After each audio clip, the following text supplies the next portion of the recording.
came up, thanks to NDLEA. Okay. Okay, let's touch our next story. You remember what the late First Chancellor of Germany, Otto von Bismarck, said about politics? It is not an exact science. Theorists have let it be known that politics is a behavioral science. The national chairman of the Labour Party, Mr. Julius Abure, has rejected the meeting of the party convened by Abia State Governor, Dr. Alex Otti. In a statement issued at Abuja on Thursday, a chieftain of the party, Obiora Ifo, the party insisted that Governor Otti and others who converged at Umuahia for the supposed meeting have no power within the party's constitution, the Electoral Act, and the 1999 Constitution as amended to convene a meeting. In fact, an expanded stakeholders meeting is not known to the constitution of the party, he said. Of a truth, the teething troubles of the Labour Party are far from over. Now let's share the story again by our news anchor, Nnenna Gabriel. Let's go there.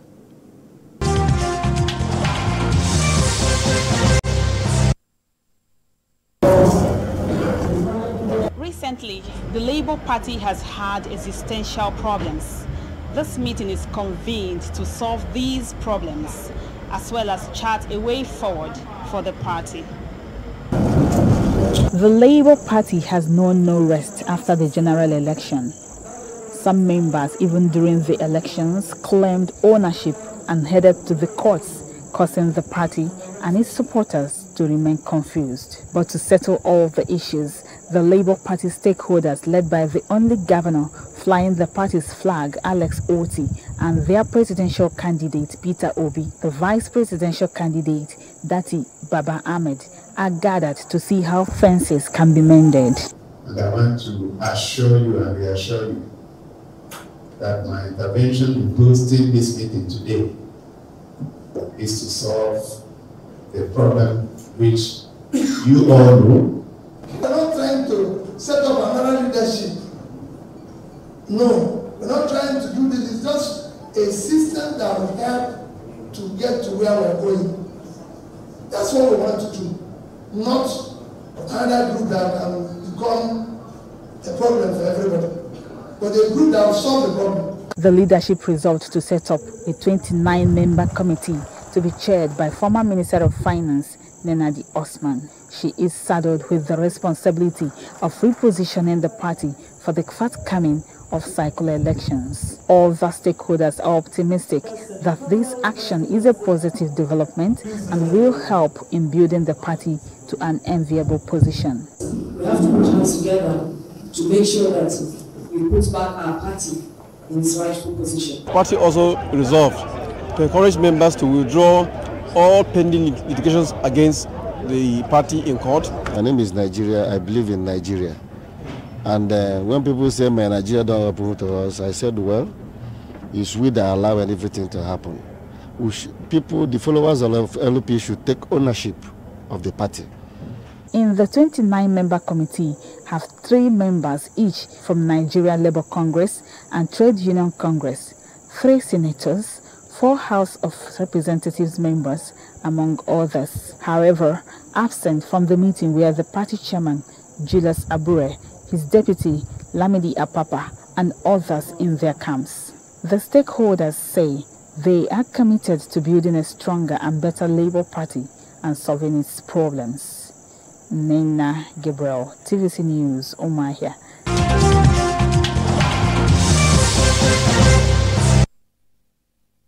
Many thanks, Nnenna. Charles, honest, after listening to the report, I cannot but agree that politics is not an exact science. I agree with you. But this, I think, you may be shocked for me you may be shocked if I say that I've gone through certain reports, and also I also have to dig into a certain session of the Labour Party constitution. Yeah. I think I personally support Abure in this. I will tell you why. Even beyond nomenclature. For instance, I think if you look at sections 11 and 12 of the LP constitution, there's no such nomenclature as expanded stakeholders meeting. And there's also nowhere a sitting governor of the party can call a meeting that has national outlook, because he is the leader of the party on the state level, at the state level met. But you can't be the leader of a party at the state level. You're not calling a party that has to bring all national, whatever stakeholders together. That's where Abia is talking about. Now, the party has about 12 organs. Okay, 12 organs in the LP. The 12 organs are, I think, national. I'm trying to look at their names now. You have the, okay, good. I think I have it here. National Executive Council. You have the National Working Committee, you have the Board of Trustees, and then you have state congresses. All these 4 organs at the national level are also replicated both at the state level and the local government, making it 12. Now, there are ways that have spelled out how meetings should be convened, who should convene meetings. So for me, if Otti has said he wanted to host them, maybe to bring about rapprochement to the party, because the party right now is in need of political vaccine in order to keep it alive. But we need opposition, no doubt. But for the fact that you want to bring or harmonize or rescue a party from self-destruct doesn't mean you have to go what is against the constitution that runs the affairs of the party. As I said, either section 11 or section 12 of the Nigerian Labour Party constitution has no room for expanded stakeholder meeting. The meeting that they can hold at the National Executive Council meeting, National Working Committee, the BOT meeting, and then the state executive. Those are the meetings, and there are spelled out guidelines on how to call for those meetings and who should do that. So I think that Otti should have used another method to say, okay, I want to host them being an elder of the party. So that's why I said I support Abure in this. BKO, from the story, I think I read something like a 29-member committee will be set up to try to save the internal wranglings in the party. So isn't it too early in the day for the LP that brought a lot of promise to be experiencing these teething problems? You know, Labour Party in many ways is not different to the political parties that we've had. See. Who are the people in Labour Party? Same people. Former members of the PDP, former members of APC, you know? And that's why when some people thought that Labour Party, that the members or their elected representatives came from the moon. We saw what happened when they were told to not take those SUVs at the National Assembly. Okay. They told Abure that I was talking nonsense, that this is their vehicle, they will take it. Not one member of the Labour Party in the National Assembly rejected his own. Okay. So what are we talking about? If only to make these are people. These are people. They used to be in. They just for a lot of them, you know, the nature of politics in our country is not really ideological. Today you can see somebody who is extremely conservative finding himself in APC, and that person will call himself, "Oh, I've joined a progressive party." How? Yeah. How? You know, are you yourself progressive? What the point, which by nature, all of those parties are not really different ideologically to themselves. Yeah, let's not kid ourselves here. So, Abure has been struggling now for over a year to keep his position. He's accused of corruption. He's accused of forgery, all kinds of crimes. He's been blamed for committing all kinds of crimes. Now, he's battling to keep his position. Elements from Labour, that's NLC, they are desperate to hijack the party. They even went as far as picketing the premises of the Labour Party headquarters. Exactly. You know? Now, the obedience, those loyal to Peter Obi, they see themselves as constituting the majority of members of the party. They also want to take control of the party. The convention, the national convention that I held. Talking at the party from all sides. Yes, everyone is like a buffet. People bring big plates. When you go to a buffet, they fill their plates. They show their greed. Everyone, Abure is struggling now to retain control. And the way things are going, they are going to eventually take that party from him. Because with the governor coming out, the governor had earlier announced that he will convene this meeting. Abure said, no, you cannot do it. Anybody who tries to do that, they are going to, the party will subject that person to discipline and all that. That has not happened. Abure is saying that the person who is to head the caretaker committee of the party, Esther Nenadi Usman, former Minister of Finance, during the Obasanjo regime, is not even a registered member of the Labour Party. So what Labour is doing, let me tell Nigerians what Labour is trying to do. Labour is trying to organize a national convention. They do not believe in the national convention that Abure organized the other day, which the INEC didn't even attend.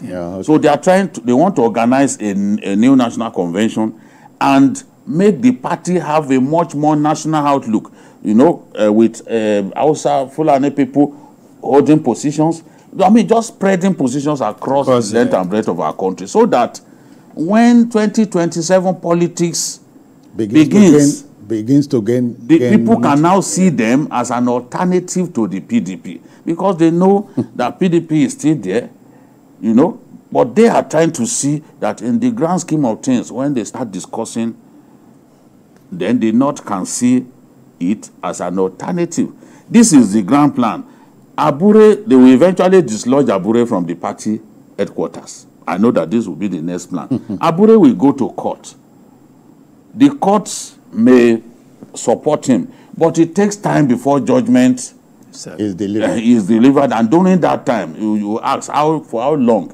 The biggest problem he faces now is the fact that Obi, who used to support him, has now gone to join these people. With Peter Obi joining them, Abure is like fish out of water. His days are numbered. All right. And I suspect that Obi will be able to convince him that, look, gentlemen, this thing, enough of this wahala now. Let's just do this in the interest of the party. Okay, then. We'll take a breather. We have a commercial break now. But please don't go away. Stay with us. We'll be back shortly. All right, welcome back, folks. We're still talking politics, in this case, the Labour Party. BKO, yes, it's today Abure. Tomorrow, who knows? Lamidi Apapa is waiting in the wings. Yeah, I don't even know. You see, the party, in some states, the party is already broken into factions. You go to those states in the coming governorship election, they already have 2 candidates. For a party like that, you do not expect that some of the terrible things that the older parties have done is what we'll see Labour Party doing, because the young people were clearly serenaded by Labour Party. And they felt, look, this is the best thing since sliced bread. Now, today, they can see that what is going on does not really make them happy. But as I said earlier, Abure will fight and fight. But ultimately, he will have to give up the fight, because the forces ranged against him are formidable. And in the past, he could hang on the fact that he had Peter Obi's support. Now, that was why he came out to say Peter Obi is the candidate for 2027. With 2027 so far away, you already declared that Peter Obi was the candidate. He did that to keep the support of Peter Obi, But today, Peter Obi has been forced to come out and join these people. You also saw his deputy, Baba Ahmed. They've gone to that place. So the convention that he had, not one big person in the Labour Party attended that convention. And the INEC also stayed away for reasons best known to INEC. So that already has created a kind of credibility crisis for him. And I know that his days are numbered. No matter, he can cite all the laws, all the sections of our constitution, or the Electoral Act. invariably, when this kind of forces are arranged against you, you know that you can try, but and in politics, anything is possible. Yeah, anything possible. I see. Yeah, Charles, what is possible in this case is that Abure will go. Okay. It's not because if we say anything is possible, then we're assuming that he can survive. This one, he cannot survive. Well, he should have seen it coming, Charles. He should have. But when Lord Acton, it was who said, power corrupts. But let me adjust that to read, power corrupts. The fear of losing power corrupts. Absolutely. They've now become berserk and running like a bull in a China shop. If I can't get it, then nobody else gets it. That's exactly where it ends. But again, I think what the greatest undoing of Labour was the inability of that party to be able to capture that momentum of the obedient movement. Sustain, because you had a what they call an organic membership, organic followership. So as you had Labour Party, you had the obedient movement. So if the Labour had been able to... Two strong elements. Well, no, one was stronger. Labour wasn't too strong, but obedient was strong. Yeah. So if the weaker element, which is Labour, had been able to, look at the political value, the electoral value of the obedient movement, they would have been able to look at it and start registering them to be card-carrying members of that party. By now, those people would have been what I call stakeholder of that party. Obedient movement are not stakeholder party. They are just followers of Obi. As Obi, they are not members. So understand. So a friend of mine told me, said, "Look, I'm not an LP member. I am an obedient." I said, "What's the difference?" I said, "Well, I'm not a card-carrying member." I wish they had done that. Maybe that would have been able to save Abure from all those things. Even if they did that, yes, it will have hastened the removal, decimation. Of this, because that group, that was very powerful and wants to take control of the party. So if they had registered, it would have made it even easier for them to take control of the party. Okay, I wish them well. Anyway, these are very trying times for almost everybody who says he or she belongs in a party.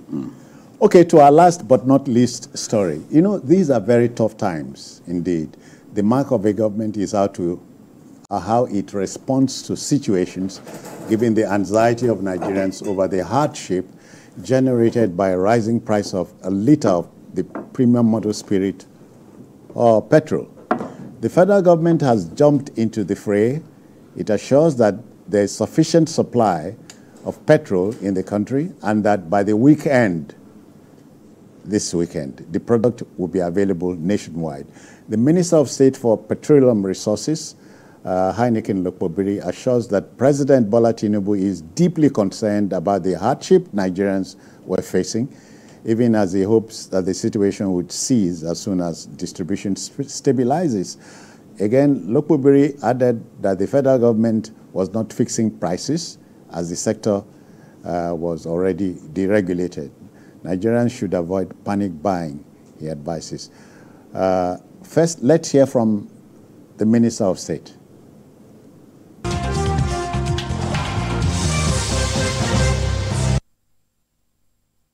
Products are available in the country, and we believe that between now and the weekend there will be availability of products across the length and breadth of the country. The price could be high in some other areas, much more higher in some other locations, in some locations much more than other areas. But we believe that by the time there is availability of products across the country, the price itself will stabilize. The regulator is ensured that there's increased operating hours from all loading depots. Vessels are being cleared promptly, and extended hours where safety can permit for truck outs as well. More importantly also is the reinforcement of the support being given to local refiners, because with increased production from them, indeed, like the minister has said, there will be higher supply, which will stabilize the price.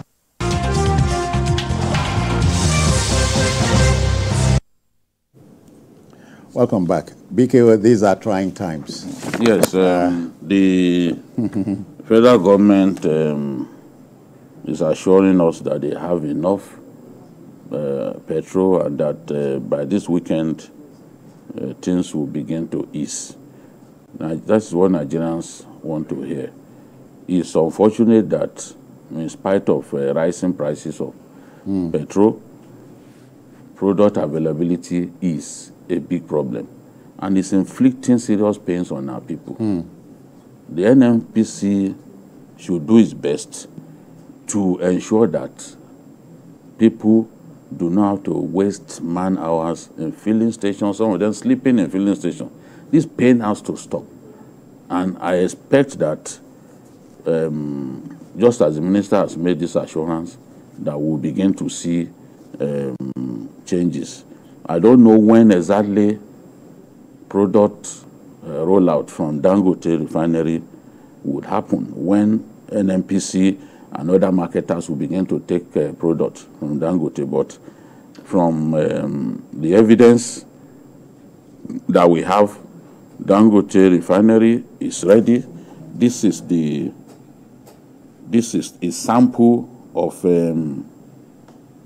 premium motor spirit. You can see petrol. That's popularly known as petrol. This is petrol from Dangote refinery that was sent to me this afternoon.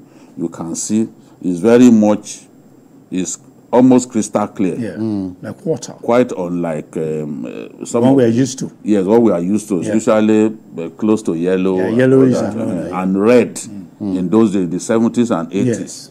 You know, the petrol that we used to buy in surface. They pump it in. Yes, they were usually red. You know? So it depends on the refiner. Who's refining? I have been told that apart from aviation carol, that the color is consistent. Other products, you can see variation in color. This is Dangote diesel. That's even this more. Is Dangote diesel. That's pure. Normally, you see diesel. A bit colored or like blackish. Blackish. Yes, exactly. yes. But again, the sample from Dangote refinery, as you can see here, is almost like water. Like water. You could miss, water, really? Even PMS, as you can see, it looks pure. Slightly, it's deeper. It's deeper in color. Yeah. But this is just like the color of water. Yeah. Water has color, the richness of the water. So we are waiting. The pains have to be assuaged. Nigerians are going through a lot, and I hope we can do something. We can't wait for that. But sorry, can I quickly push in something? Just to say that we'll go to join our friend at Abuja, Calvin Emmanuel. But before then, hold on. That the sector has been deregulated. The man on the street, does he understand that language? Well, deregulated means that you are not in control of the pricing.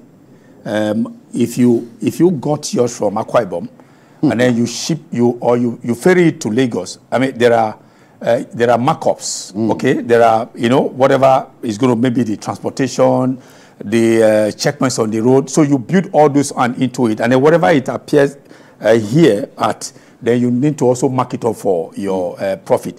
So different from somebody who got his from Jebode, and so now deregulated means that anybody can sell at whatever price depending on the sources that they have brought to. That's exactly. So government, the regulation of you must sell, I mean, parity of pricing has been eliminated. That's exactly what the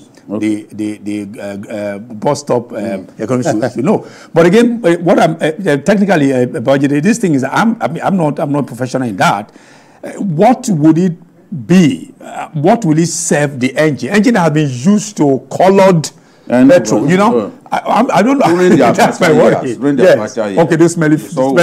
No, not everything that they brought in was smelly. Well, part of it that time. You saw the color. Yes. Some of us saw light yellow. Yes, like yellowish. Yes. Yeah. So it does not really. It doesn't mean that because this one looks crystal clear. Yeah. That it is the only product that is good enough for. No, I'm talking about mixture, mixing the yellowish and mixing the crystal clear. I mean, I don't know. That's what I want to know. Chemists. That's what I'm saying. So, I hope somebody will answer that question in the days to come. Anyway. Okay, time to join our friend up Abuja, up country. Is the economist Calvin Emmanuel. Calvin, good evening to you. Good evening, Kelvin. Good evening. Thank you so much. What's your can you tell us of what's going on? Product availability. People are saying that ultimately, if the sector gets totally deregulated, it will impact possibly on prices. What's your evaluation of what's going on? Well, first of all, I'm smiling at you, Luke, and bringing out the sample of the petrol, because this is the first time in 40 years plus Nigerians are realizing that the color of diesel is not. It doesn't look like grease, and the color of real Euro V petrol, Euro V 95 octane and sulfur for about 10 parts per million, which is way better than the regulated standard by the Nigerian law, which is 50 ppm for sulfur, and way better than the ECOWAS framework of 250 parts per million for the Economic Community of West African States. For the first time, Nigerians are realizing that the color of diesel is not grease. Diesel is clear, and that the petrol and diesel that is going to be rolled out from the Dangote refinery in the coming days, can compete anywhere in the world. It can compete in the US. It will clear out Environmental Protection Agency standards, Association, American Society for Testing and Materials, Colonial Masters Testing standards. It can compete with the European Union EN 227 standards as set by the European Union of 27 member countries. It's important to note, I want to talk about quality first before I come to the PIA and talk about the dynamics of the midstream and downstream oil and gas sector in Nigeria. You see, the petrol that Nigerians have been consuming for years and we import into Nigeria, it's important for us to understand that it will not be accepted. And anybody who attempts, any company who attempts to bring those products into North America, into Western Europe, will be sanctioned. As a matter of fact, early this year, the European Union banned the transshipment and blending of off-spec adulterated petrol that was brought into countries like Belgium and the Netherlands for curing, like they've done with Malta. Because you have situations where bad off-spec petrol from Russian refineries goes to Malta for curing with chemicals and is brought into Nigeria, and for some weird reason is allowed into the country. So the question is, what is the regulator NMDPRA doing about it? Okay, now let me now come to the PIA. The PIA in sections 205 up down onto sections 215 talks about the fact that post PIA 2021 that was signed by the immediate past president, that the downstream sector on pricing is supposed to be deregulated, which means that the government is supposed to hands off control. But we have to understand that Nigerians are facing like a nightmare currently. Today as we speak, if you look at the CPI basket, 52% of what Nigerians spend money on is on food. 17% is on energy. That 17% contributes to the 52%.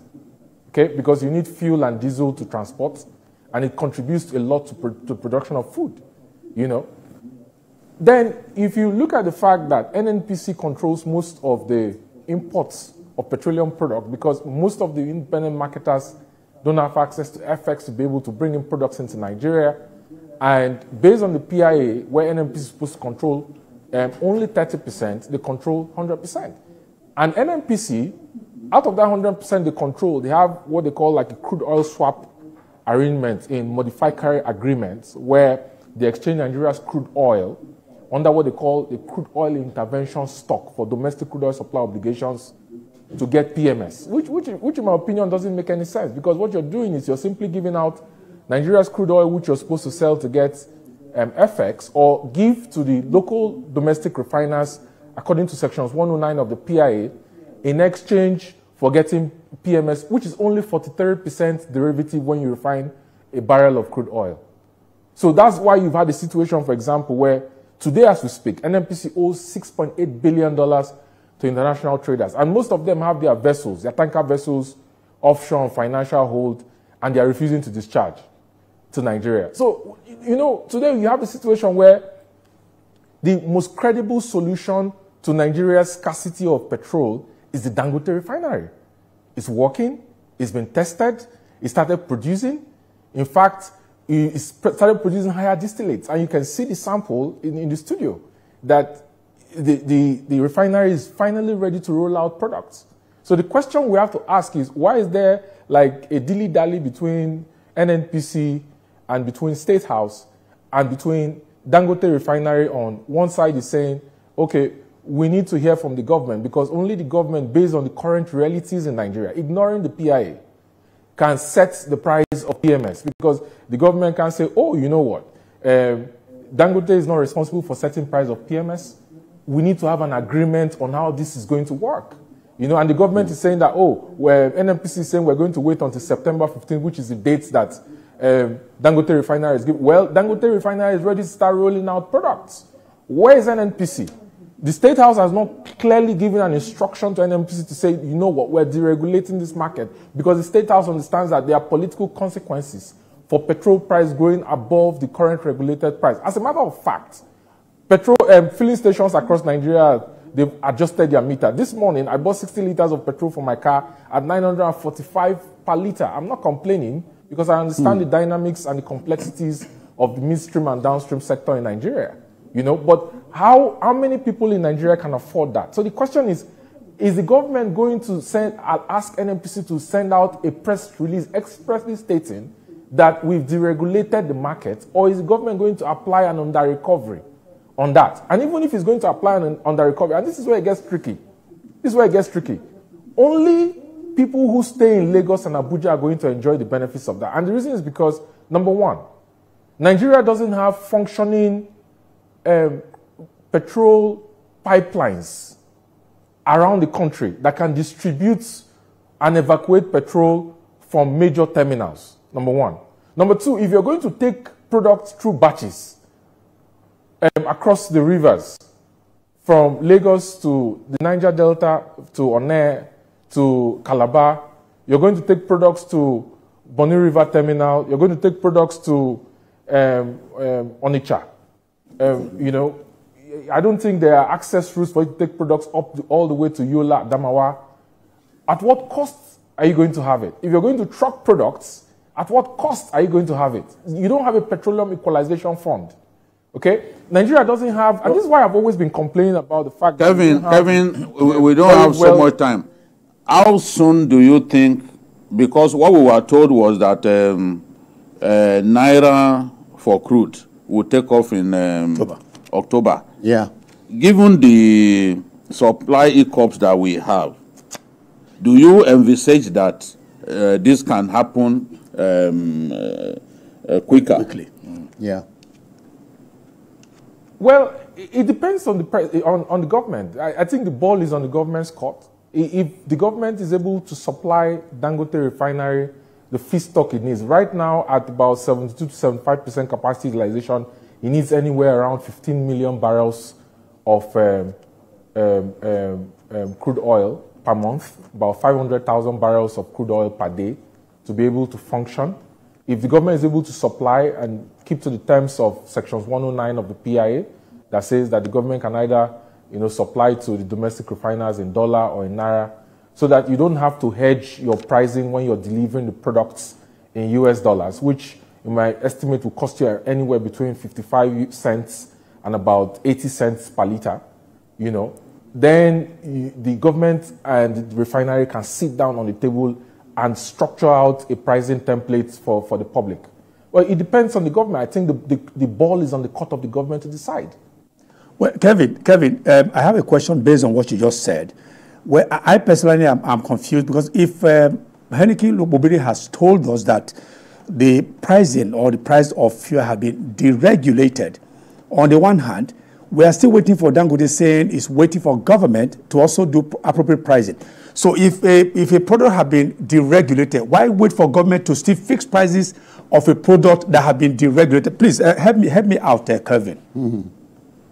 Well, you know, it's interesting that the minister will say that the price has been deregulated, but the minister has not asked NNPC to send out a press statement, being the fact that right now NNPC says that they are the sole buyer from the refinery, expressly stating that the government has officially deregulated PMS in Nigeria, like it did for diesel, like it did for Jet A1 many years ago, and that everybody is free to set a price for it. I saw like an internal memo, an internal document where the SOE sent out to several depots around Nigeria saying that this is the pricing template for different parts of Nigeria. And as a matter of fact, 2-3 days ago, NNPC filling stations in Abuja were selling at about 897 naira per litre. They've adjusted their terminals.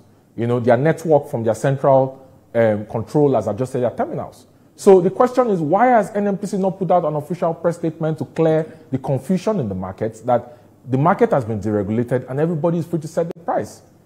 Is it unconnected to the fact that NNPC is afraid that the presidency will have political blowback from increasing the price, considering the situation Nigerians are currently going through? The minister has to clear the confusion.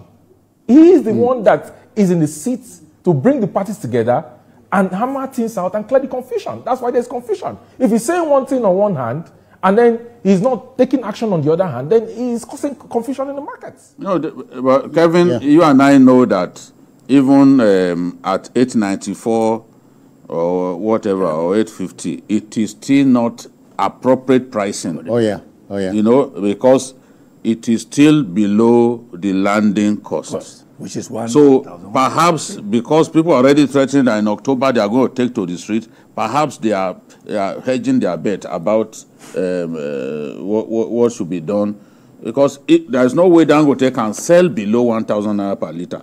And many Nigerians, if it were to go to maybe 1,300 naira per litre or something like that, Nigerians will not be happy. Or they will feel betrayed. Perhaps they are just looking at what can we do at this time. And then based on the PIA, I guess the NMDPRA has something to say about pricing. Is that correct? Yes, NMDPRA has something to say about pricing. And listen, the price of petrol depends on two things. It depends on, number one, the price of crude oil, which Nigeria doesn't have control over, because Nigeria controls like 1.4 million of about 32 million barrels that OPEC members contribute. Nigeria is like the eighth. Okay, Brother Kelvin, sorry, Brother Kelvin, time is a master here, and we must go. But we want to thank you very kindly for your intervention. Thank you. We'll bring him back. Thank you. Yeah. We'll bring you back. What you're saying is germane. We have to have an encore. Thank you very much. So, gentlemen, we must go. But before we go, can I tell you that I bought fuel for now 90 naira here in Lagos? Are you complaining to me? No, I'm just telling you so that people can know what I bought at 990. For information, thank you very much. I refuse to buy. 990. For me to come here, I bought at 990. Okay. Refuse to come here. Send the bills to them. Well, okay. Okay, then. Since you bought for yourself, please buy for me. No go. All right, gentlemen, we must go. But dear viewer, if you missed any part of this, not to worry. Later tonight at 11, a repeat broadcast will take your airtime. So join us then. And of course, on Sunday, we expand the fare for you from between 1:30 p.m. and 3:30 p.m. Just to also inform you, we are on YouTube at youtube.com/TVC News Nigeria. On behalf of the Backroom Boys, I am Citizen Jones Usen. Bye-bye now. Take care.